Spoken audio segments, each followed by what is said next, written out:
Yan. So, this morning, patuloy tayo sa ating series na entitled 10X, Raise the Standard. Sabi mo, Raise the Standards. Raise the standards. So, tanong ko lang sa inyo, ano mararamdaman ninyo pag bumili kayo ng gadget o kaya appliance? Tapos, 1 week lang, hindi na siya gumagana. Matutuwa ba kayo? Di ba? Sira agad. For example, ref na hindi lumalamig. 1 week lang, binili mo. Pagdating ng after 1 week, hindi na lumalamig. Nasa labas yan. Ano? Kaya, okay, kalan na hindi umiinit. Di ba? Ano? Mainis po tayo. Diba? Hindi tayo matutuwa. Nakikita natin ngayon sa Senado, ano? Away ng away. Ano? Imbis na gumagawa ng batas, imbis na nagpapatupad ng batas, nag-aaway-away.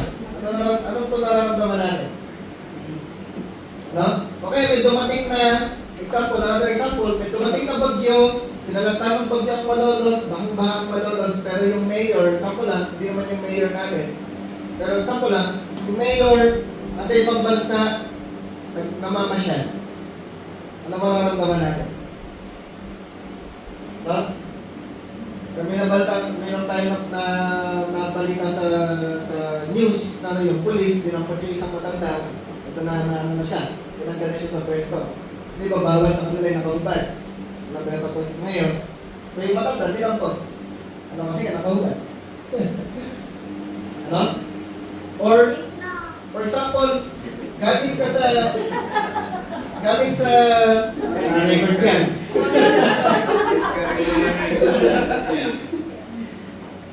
Ayan. So, galing ka sa operation, operahan ka ng doktor, tapos may naiwan na good thing sa loob ng tiyan mo after ng operation. Ano mararamdaman natin? Matutuwa ba tayo sa doktor? Hindi. Or, nag-hire ka ng gwardiya na tuwing gabi magbabantay, pero nakita mo natutulog ka. Ano mararamdaman natin? Or sa school, bukas magsisimula ng school. Ano? Paano mararamdaman po natin kapag magpasok mo sa school, mag-uwi ng mga bata, magkwento ng mga bata, yung teacher ko di naman nagtuturo, nagkwento lang. Ano mararamdaman natin? No? O kaya pumunta ka sa isa pang example, pumunta ka ng resto, magpasok mo ng resto, yung mga mesa, yung sahig, hindi malinis, tapos may amoy, no? Tapos yung mga waitress, masusungit, tapos yung in-order mo, sabi ng waitress, darating agad, 30 minutes na, di ba dumarating yung order mo? No? 1 hour na, tsaka palang dumarating. Ano mararamdaman natin? Tapos pagkain mo, tagal mong hinintay, hindi pala masarap. Ano mararamdaman natin? Naintindihan niyo po yung gusto nating i-point, Yun po yung point ng ating series, Raise the Standards. Tayo po, nag-expect tayo ng quality sa ibang tao. Naghahanap tayo ng quality. Pag may binibili tayo, pag may pinupuntahan tayong restaurant, pag mayroon tayong mga empleyado, or nakikita natin sa gobyerno, we are expecting yung mataas na standard. We are expecting na mataas yung quality. Hindi tayo papayag na bibili ka ng gadget, bibili ka ng cellphone, bibili ka ng appliance na sira agad. Gusto mo yung binili mo, hindi sayang. Pag nagbayad ka ng pera, hindi masasayang yung binayad mo kasi gusto mo, you're expecting maganda yung quality. Hindi tayo bumibili ng pangit na brand. Ang binibili natin, yung mura, pero magandang brand, yung hindi masisira agad. So, yun po yung point natin na if we are expecting quality, if we are expecting na mataas na standard doon sa ibang tao, sa ibang mga bagay, tayo po, bilang mga Kristiyano, bilang mga followers, bilang mga disciples ni Jesus, tayo mismo sa buhay natin, itaas din natin yung standard natin. Kung paano tayo nag-expect sa ibang tao, kung paano tayo nag-expect ng quality, ng mataas na standard sa gobyerno natin, simulan po natin sa sarili natin. Yes, amen. So, pupunta tayo sa ating next na pag-aaralan sa Acts chapter 18. Yan, verse 24 to 28. Sabi po dyan, meanwhile, a Jew named Apollos, sabi niyo po Apollos. Si Apollos yung pag-uusapan natin. A native of Alexandria came to Ephesus. he was a learned man with a thorough knowledge of the Scriptures. He had been instructed in the way of the Lord, and he spoke with great fervor and taught about Jesus accurately, though he knew only the baptism of John. He began to speak boldly in the synagogue. When Priscilla and Aquila heard him, they invited him to their home and explained to him the way of God more adequately. So mamaya po i-explain natin yan. No? When Apollos wanted to go to Achaia, the brothers and sisters encouraged him and wrote to the disciples there to welcome him. When he arrived, he was a great help to those who by grace had believed. For he vigorously refuted his Jewish opponents in public debate, proving from the Scriptures that Jesus was the Messiah. So, title po natin pag-aaralan ay Learner. So, basta sabi mo, Learner. No? Sa libutan po, they celebrate yung mga experts. Ano? Pag expert ka sa isang bagay, sikat ka, kilala ka. Ano? Pag expert ka sa isang bagay, ikaw yung hahanapin ng mga tao. Natinda natin? Diba? Pagka meron kang, kung ikaw may sample lang, meron kang sakit o operahan ka, ang gusto kong mag-opera sa iyo, yung magaling na doktor, yung kilalang doktor. Tama? Ano? Hindi ka kukuha ng mag-opera sa iyo na fresh graduate. First time lang yung mag-opera. Ikaw ang unang-unang o-operahan niya. Ikaw ganun. Ano? Yeah? Gusto natin expert. No? Pero si Lord, ang gusto ng Panginoon, na hinahanap sa atin ng Panginoon, humility and teachability. Gusto ng Lord maging learner tayo. Ano? Ang learner, hindi siya yung expert, hindi siya yung matalino. Ang learner, siya yung hindi nag-i-stop na mag-learn, hindi nag-i-stop na mag-grow. Sundan po natin. Ano? Kaya po, taong may excellence, ang taong nagpo-pursue ng excellence, isa sa ginagawa po niya, gusto niya lagi nag-grow, gusto niya lagi natututo. Para mas maging excellent po tayo, para mas maging mahusay pa tayo, para natataas po natin yung standards natin, kailangan lagi tayo natututo. No? So first point po natin, si Apollos po ay learn. Learn. Sa Tagalog po, pag sinabing learn, ibig sabihin nun, turo, aral. Tama ba natin? Ano? So ano po yung description kay Apollos? Sabi sa Acts 18 verse 24, meanwhile, a Jew named Apollos, a native of Alexandria, came to Ephesus. Ano yung description sa kanya? He was a learned man. No? Siya ay aral, siya ay turo. Ibig sabihin, marami itong pinag-aralan. Marunong siya, si Apollos. Tapos sabi na, with the thorough knowledge of the Scriptures. Ano? Yung understanding niya, yung alam niya sa salita ng Panginoon, hindi mababaw. Hindi basic. Ano? Malalim yung understanding niya, malalim yung pagkaunawa niya sa Word of God. Ano? Learned siya. Turo, aral. Ano ba? Napag-description sa kanya, he had been instructed in the way of the Lord. Ano? Nag-aral siya ng Word of God, malalim yung understanding niya sa Word of God, meron pa siyang instruction tungkol kay Jesus. Nasusunod po natin? Ano pa yung sabi sa kanya? He spoke with great fervor. Sabi doon ng great fervor, yung passionate siya, meron siyang confidence. Ano, meron siyang boldness sa ibang version. Ano? Sabihin, matapang siya, hindi siya nahihiya, hindi siya natatakot, courageous siya na magsalita ng Word of God. Ano? And talk about Jesus accurately. Sabihin niyo accurately. Ano? Ibig sabihin ng accurate, malapit sa katotohanan. Sundan natin? Ano? Accurate. Di ba pagka sinabi, pag sinukat, tama yung sukat. Ano? Ina-accurate. So, nung tinuturo niya si Jesus, kasi nga, he is a learned man, he had thorough knowledge of the Scriptures, ano? Tapos, sinishare niya si Jesus sa mga tao accurately. Tama yung kinukwento niya sa mga tao, kinukwento niya kung sino si Jesus, ano ginawa ni Jesus, ano sinabi ni Jesus, ano? At yung mga sinasabi niya, hindi mali, ano? Hindi malayo sa katotohanan, accurate. Nasundan natin? Ano? So, excellence begins with preparation. Kailangan po, maging kagaya tayo ni Apollos na nagpe-prepare, nag-aaral, natututo, nag-grow, Para po may share natin si Jesus accurately sa mga tao. Ano? Pag nag-share tayo ng word of God, i-share natin accurately. No? Gusto ng Panginoon, tinitingnan ng Panginoon yung passion natin. Gano'n ka kainit, gano'n ka kagutom, gano'n ka kauhaw na matuto. Ano? At hindi lang matuto, gano'n ka kauhaw na may share si Jesus sa ibang tao. Gano'n ka kainit na may share si Jesus sa ibang tao. Ano? Gano'n ka kauhaw at kainit na may share yung word of God sa mga tao. Ano? So, magkikagaya po tayo ni Apollos na gustong-gustong natututo. Nag-aaral palagi. No? Sabi ko dyan, live as if you were to die tomorrow. No? Tinatanong lang kung kailan tayo mamamatay. Sino po sa inyo alam kung kailan siya mamamatay? No? Di pa naman, ano? Wala sa atin nakakaalam kung kailan tayo mamamatay, kung kailan tayo kukunin ng Lord. Ano? Huwag naman mamayagan. Di ba? Ano? So, sinasabi dyan, live as if you were to die tomorrow. Mamuhay ka, sabihin, enjoy natin yung life. Huwag tayo magsayang ng mga opportunities. Natin natin. Ano? Yung life na meron tayo, yung family na meron tayo, yung relationships na meron tayo, enjoyin natin.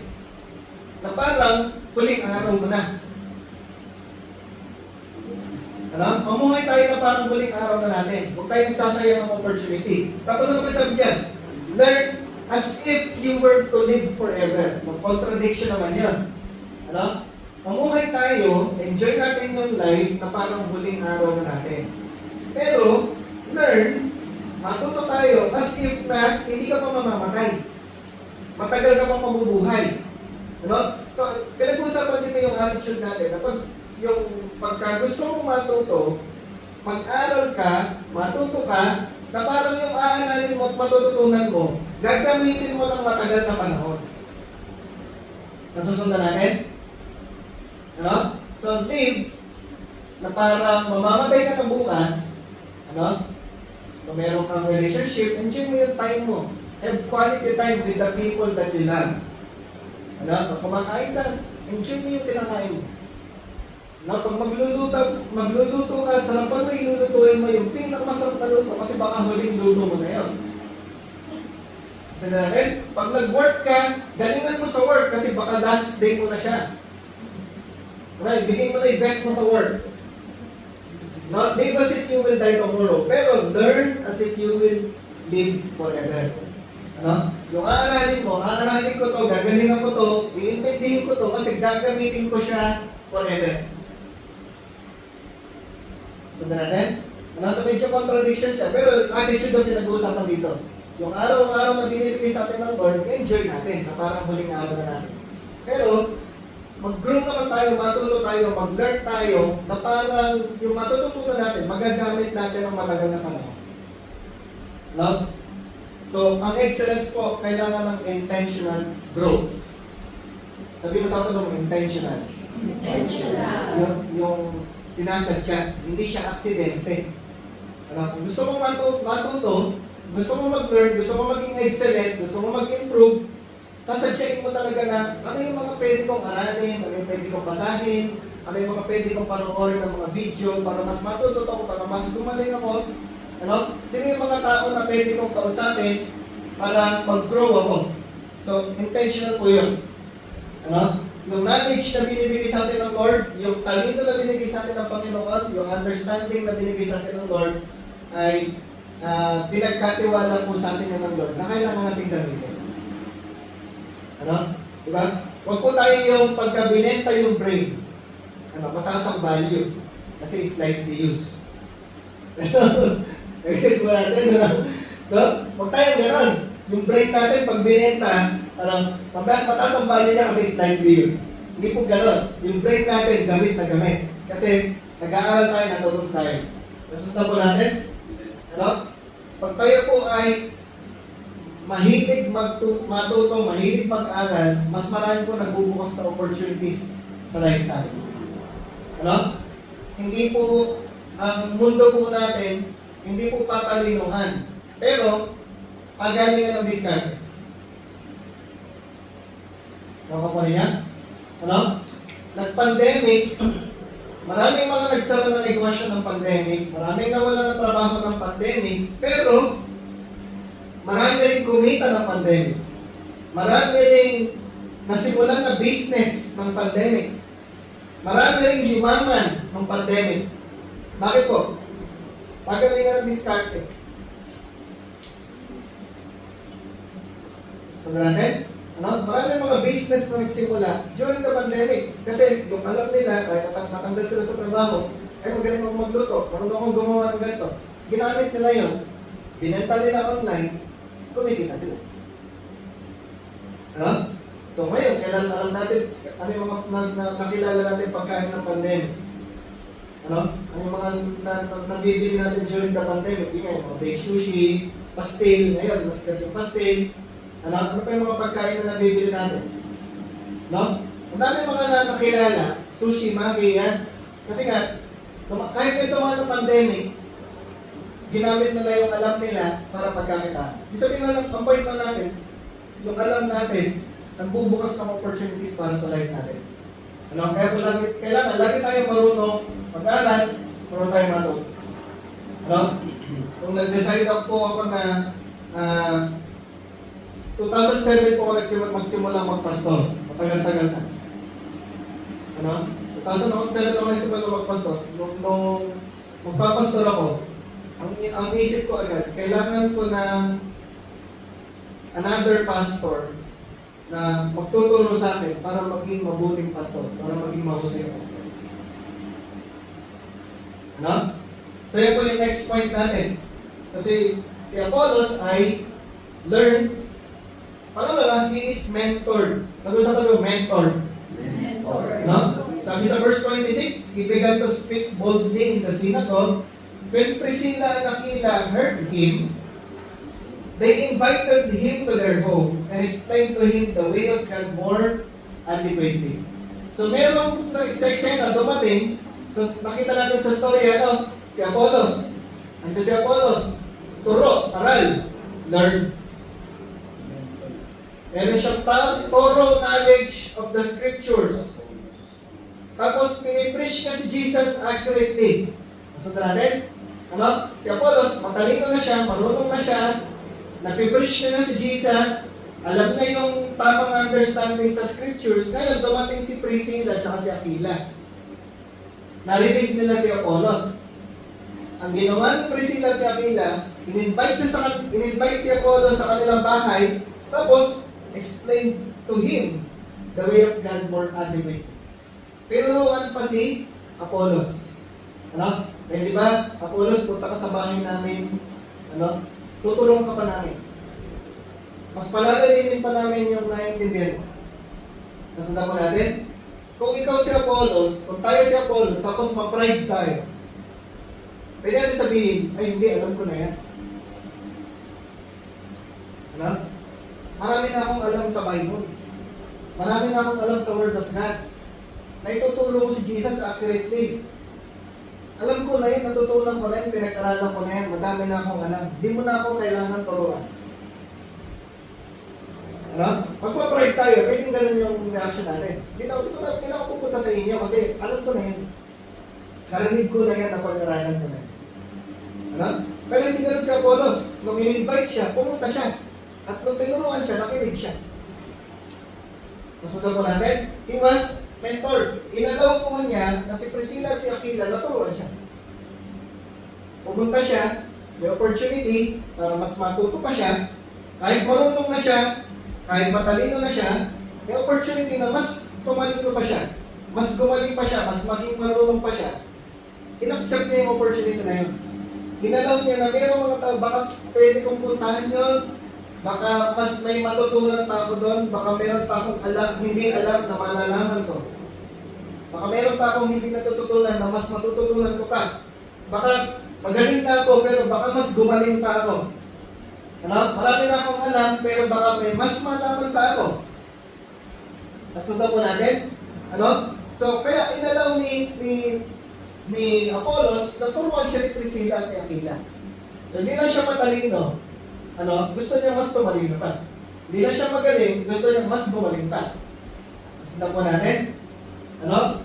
So, yung growth natin ay mas lalo tayo nag-grow through relationships.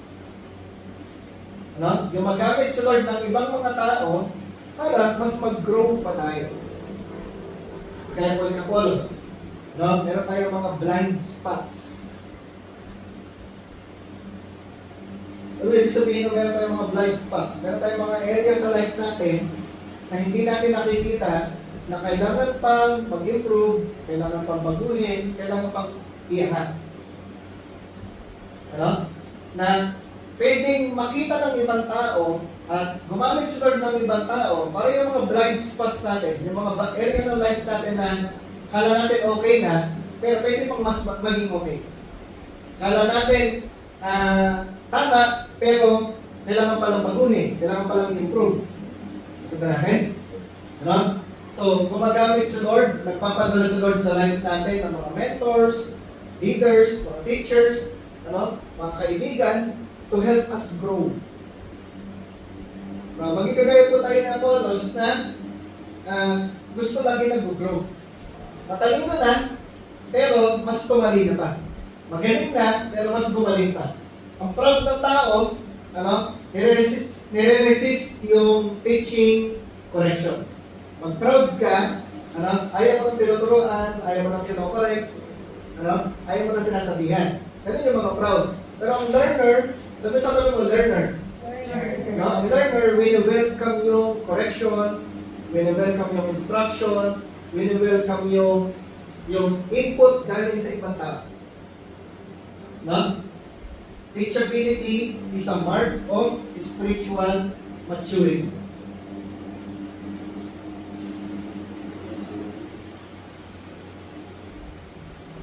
No? Sino mas mature? Mga kapatid, mga kaibigan, ano? Sino mas mature? Hindi yung mas maraming alam.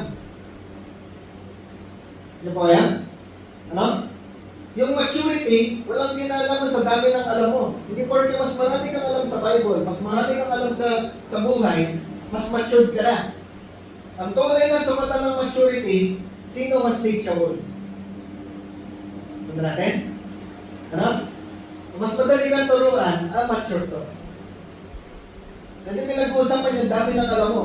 Hindi ba matured na ako kasi madami na akong alam. Nabasa ko na buong Bible, Genesis to Revelation. Kabisado ko lahat ng memory verses. Diba? Hindi ka lang may nag-uusapan, hindi paramihan ng alam. Ang maturity, nasusukat, sino yung pinaka-teachable? No? So kahit bata ka pa lang, kahit senior ka na, kahit may edad ka na, pero kung teachable ka pa rin, yun ang mature. Ano? So, tayo po, mas nag-grow yung excellence sa buhay natin if we are accountable, if we are teachable, if we are willing to be mentored. No? So si Apollos po, is a learned man, pero he was also mentored. Sundan po natin. Ano? At dahil po siya matalino, nag-aral, ano? Intentionally, gusto niyang matuto, gusto niyang mag-grow. Tapos nagpa-mentor pa siya. Ano? Ang resulta po nun, yung third point natin, more accurate. Sabi sa tabi mo, more accurate. More accurate. No? Accurate na siya kanina. Nabasa natin kanina, di ba? He taught about Jesus accurately. Sabi kanina. Accurate na si Apollos, mas naging accurate pa siya kasi nagpa-mentor siya. Ano? Sabi po sa Acts chapter 18 verse 26 sa ESV. Ano yung binasa natin kanina? NIV. Sa ESV, English Standard Version, sabi po dyan, he began to speak boldly in the synagogue, but when Priscilla and Aquila heard him, they took him aside and explained to him the way of God more accurately. Ano? Sabi mo sa tabi mo, more accurate. More accurate. No? Si Apollos, marami na siyang alam, pero may kulang pa. Sundan po natin. Matalino na si Apollos, pero may kulang pa. Yan pa yung kailangan natin maintindihan. Wala sa atin dito yung perfecto. Ano? Mayroon pang kulang. Pag naintindihan mo na mayroon pang kulang, gusto mo pang matuto, gusto mo pang mag-grow, gusto mo pang magpa-mentor, kasi nga, may kulang pa. Ano? Sa si Apollos, hindi siya mali, Walang mali sa ginagawa niya, pero may kulang. Ano? So, magkaiba po yan, no? Tama yung ginagawa mo, pero kulang. No? Not necessarily mali. Pero nung naturuan siya ni Priscilla at Aquila, mas nadagdagan, mas naging kumpleto. No? Mas naging effective siya sa ministry. No? Ang goal natin sa pag-aaral, kaya tayo nagbabasa ng Bible, kaya tayo nag-aaral ng Bible, kaya meron tayong Bible reading, meron tayong Bible verse, kaya tayo nag-meet every Friday sa cell group, ano? Kaya tayo nag-meet every Sunday, Sunday celebration natin, tapos meron pa tayong mga training na ginagawa, may process pa tayo. Ano? Ang goal nun, hindi lang para dumami yung alam natin. Ano? Ang goal nun, para maging mas effective tayo sa ministry. Ang goal nun, para ma-transform yung life natin. Ang goal nun, para mas maging magamit tayo ng Lord sa purpose niya. Ano? Ang goal natin, kung ginagawa ng lahat ng meron tayong ginagawa, ano? Friday, pag Sunday, pag training, yung ginagawa natin everyday na pagbabasa ng Bible, ang goal natin, mas maging aligned tayo sa truth. Nasundan po natin? Ano? Na yung ginagawa natin, yung iniisip natin, sinasabi natin, mas naka-align sa sinasabi ng Word of God. Ano? Ano yung holiness? Ano yung sabihin ng holiness? Ano? Oneness. Yung sabihin ng holiness, oneness. Ano? Ang banal, hindi yung may halo sa ulo. Hindi yun ang banal. Ano? Hindi yung puti-puti yung damit. Hindi po ganun ang banal. Ang banal, yung isa ka lang. Yung nasa isip mo, yung sinasabi mo, yung ginagawa mo, pare-pareho. Hindi magkakaiba. No? Sinasabi mo, sumusunod ka kay Jesus. Sinasabi mo, sumusunod ka kay Jesus. Pero, nakikita sa ginagawa. Iba din, ganun din sa iniisip mo. Ano? Pare-pareho lang. Oneness. Hindi magkakaiba. Hindi iba yung sinasabi mo sa nakikita sa ginagawa mo. Ano? Hindi iba yung sinasabi mo sa iniisip mo. Ano? Kahit ikaw lang ang nag-iisip doon, ano? Pero alam mo sa sarili mo, magkaiba. No? Pero ang totoong holiness, pare-pareho lang. No? Doesn't mean perfection. Hindi kailangan tayo maging perfect, pero kailangan isa lang. Pare-pareho. Ano? So, hindi naghahanap si Lord ng perfection, pero nag-expect si Lord ng growth. Growth na tuloy-tuloy. Sabi sa tuloy mo, tuloy-tuloy. Ano? Lagi tayo nag-grow. Huwag tayo mag-settle doon sa okay na to, pwede na to, alam ko na to. Huwag tayo mag-settle doon. Ano? Hindi magbabago ang Pilipinas, pag sinabi natin, lagi natin iniisip, pwede na to, okay na to. Ano? Lahat yung mga binigay ko po sa inyo example, hindi gaganda yung mga nakukuha natin na gadget, appliance, ano? Yung mga empleyado, yung restaurant, yung pagkain na kinakain natin, pagkain na in-order natin, yung mga lugar na pinupuntahan natin, hindi yung mag-i-improve, hindi gaganda. Kung sasabihin nila, okay na to, pwede na to. Diba? Kahit hindi naman ganun kasarapan yung pagkain, tapos sasabihin mo, okay na to, pwede na yan. Ano? Bumili ka ng gadget, isang taon lang, sira na agad. Sasabihin mong gumawa, okay na yan, pwede na yan. Hindi tayo papayag doon. Ano? Gusto ng Lord, tuloy-tuloy tayo nag-grow. Huwag tayong papayag na, okay na to, pwede na to. Ano? Kaya pa natin pinag-aralan, raise the standards. Taas natin yung level ng excellence natin. Mag-next level tayo. Lagi ko pag tinatanong sa inyo, ano? What's your next level? No? Pero hindi mo mararating yung next level mo kung hindi ka nag-grow. Hindi mo mararating yung next level mo kung hindi ka nag-aaral. Kung hindi tayo nagpapamentor. Ano? Kung hindi tayo intentionally natututo. Hindi natin mararating yung next level natin. Sabi sa tabi mo, meron ka pang next level. Meron ka pang next level. Ano? Inaaral tayo ng Lord. Tinagpas tayo ng Lord. Ano? May magandang plano si Lord sa life natin, sa family natin, ano? Sa business natin, may magandang plano si Lord. Sa church natin, mayroong magandang plano ang Lord. Gusto ng Lord, dali tayo sa magandang plano ng Lord. Pero unti-unti yun, level. Ano? Pero mararating po natin yung kada next level natin. Pag lagi tayo nag-grow, lagi tayo natututo, intentionally, gusto natin mag-grow, intentionally, gusto natin matuto, nagpapamentor tayo, nakikinig tayo. Kaya po, nung ako pa nagsisimula ng pag-share ng Word of God, hindi po ako ganito magsalita. Ako po ay bulon. Nagsimula rin ako, hindi tuloy-tuloy ako magsasalita, mahihain din ako. Tapos hindi ko maipaliwanag yung gusto mong sabihin. Ano mo nga ba sasabihin yun? Paano ba ipapaliwanag yun? Pero po, nag-next level kasi tayo. Sabi ko sa inyo, kwento ko kanina, simula ako magpastor, naghanap, ang thinking ko kagad, kailangan ko ng another pastor na magtuturo sa akin. Para ako mas maging mahusay na pastor, mas maging ako mabuting pastor. Kaya po ako nagpapamentor. Hanggang ngayon po, nagpapamentor pa rin kami. Meron kaming nasa isipan na kailangan namin, paano namin gagawin, iniisip namin, pagka po minimit namin yung mentor namin, as much as possible, kailangan meron akong tanong.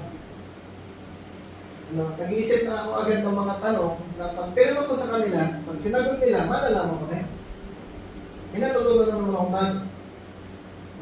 Pero po isang mentor, matagal na, mga year 2000 na, ang lagi niya sinasabi niya, dapat meron kang laging natututunan na at least isa per day.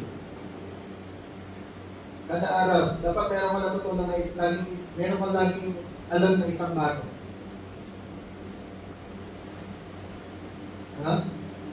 Hindi ko nagagawa yun everyday, pero ang importante lang, ang prinsipyo lang, lagi tayo dapat may natututunan. Dapat lagi tayong uhaw, lagi tayong gutom sa knowledge. Tapos, syempre, hindi naman yung basta nalaman mo lang, natutunan mo na. Ibig sabihin, pag natutunan mo, yung nalaman mo, pero nagagawa mo, hindi na totoong natutunan.